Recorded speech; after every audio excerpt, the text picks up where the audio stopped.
Bismillahirrahmanirrahim. Assalamualaikum warahmatullahi wabarakatuh.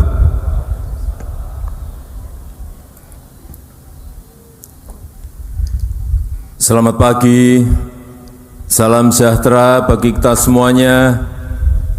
Om Swastiastu, Namo Buddhaya, salam kebajikan. Salam Pancasila.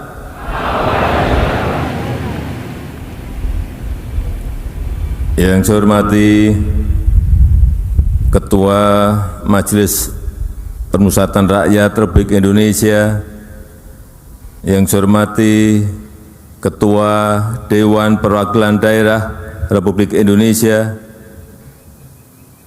yang saya hormati Ketua Komisi Yudisial Republik Indonesia, yang saya hormati para Menteri Kabinet Indonesia Maju, Panglima TNI dan Kapolri, dan Kepala BIN, yang saya hormati Kepala BPIP dan seluruh jajaran yang hadir, yang saya hormati Gubernur Riau, Wali Kota Dumai, serta para wali kota dan bupati yang hadir, yang saya hormati seluruh tokoh masyarakat seprovinsi Riau,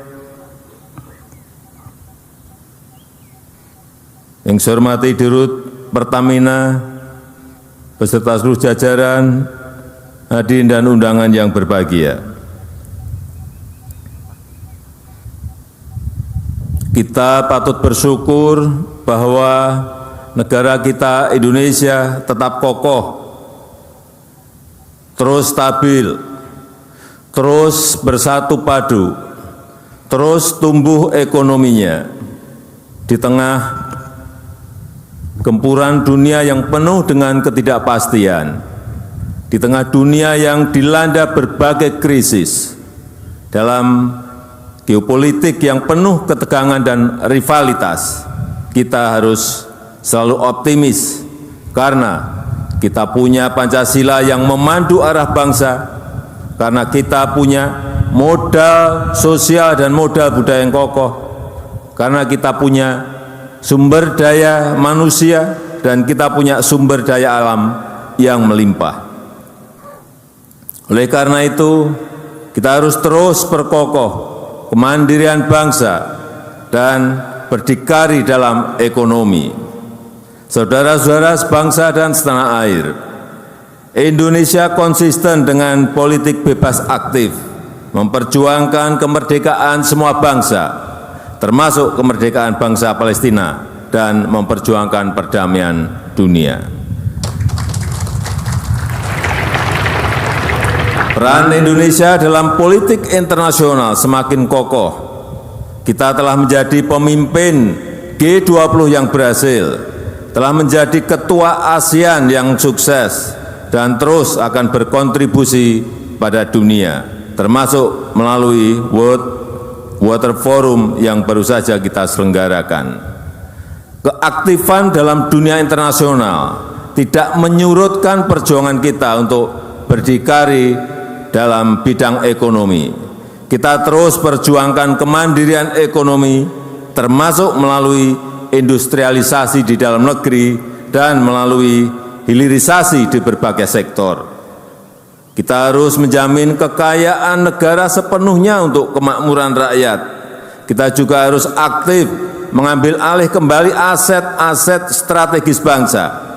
Kita kelola dan manfaatkan sebesar-besarnya untuk kesejahteraan rakyat, kesejahteraan masyarakat.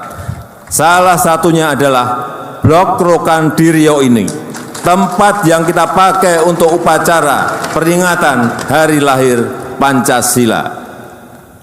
Setelah saham mayoritas Freeport kita ambil alih, kemudian kita ambil alih Blok Rokan ini di Dumai, yang merupakan blok migas paling produktif dalam sejarah perminyakan Indonesia.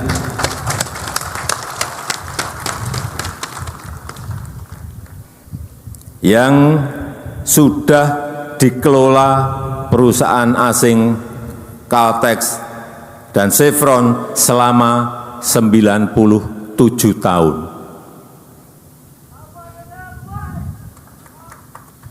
Kita harapkan kehadiran Pancasila sebagai pembebas dari ketergantungan kita pada pihak asing.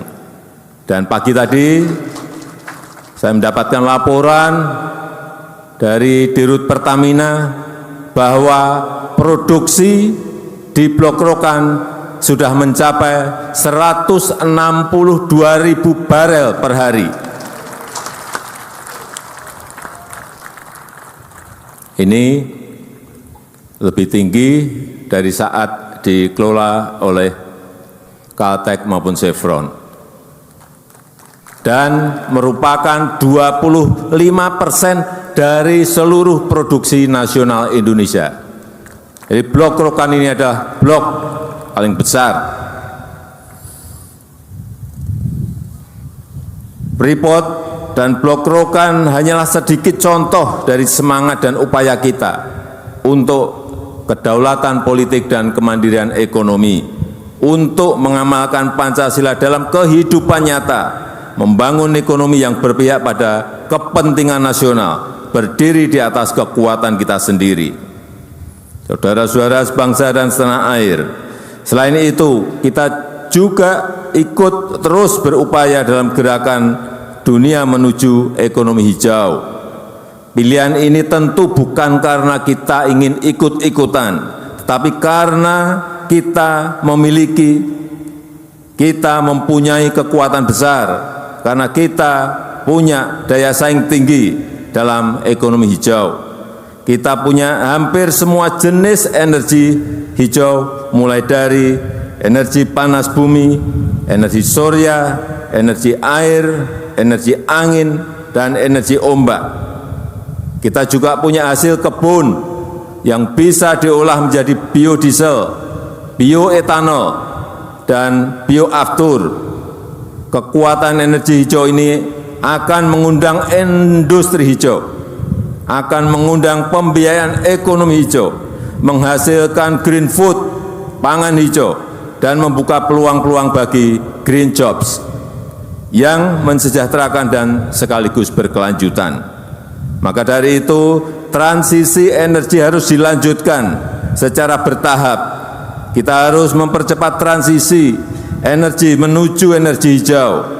Pertamina dan PLN harus terus mengembangkan energi hijau yang meningkatkan nilai tambah di dalam negeri, yang mensejahterakan masyarakat, mensejahterakan rakyat bawah, yang sejalan dengan nilai-nilai Pancasila. Saudara-saudara sebangsa dan setanah air, di tengah perkembangan zaman ini, nilai-nilai Pancasila harus diaktualisasikan dan diwariskan dalam perilaku nyata, dalam kebijakan-kebijakan nyata, yang jelas hasilnya, yang nyata dirasakan manfaatnya oleh rakyat. Kini, demografi Indonesia didominasi oleh generasi Y, generasi milenial, generasi Z, Gen Z, dan generasi Alpha. Oleh karena itu, cara kita mensosialisasikan Pancasila juga harus dengan cara-cara mereka, dengan praktek-praktek teladan yang nyata, dan menggunakan serta mengembangkan budaya Indonesia. Saya mengajak seluruh rakyat Indonesia untuk terus memegang teguh nilai-nilai Pancasila, menunjukkannya dalam ucapan, perilaku, dan kebijakan yang berpihak nyata kepada seluruh rakyat Indonesia dan menjadikan Indonesia berwibawa di mata dunia. Itu saja yang ingin saya sampaikan dalam kesempatan yang berbahagia ini. Semoga Allah Subhanahu wa taala selalu meridhoi ikhtiar kita untuk menjaga Pancasila, menjaga NKRI. Terima kasih. Wassalamualaikum warahmatullahi wabarakatuh.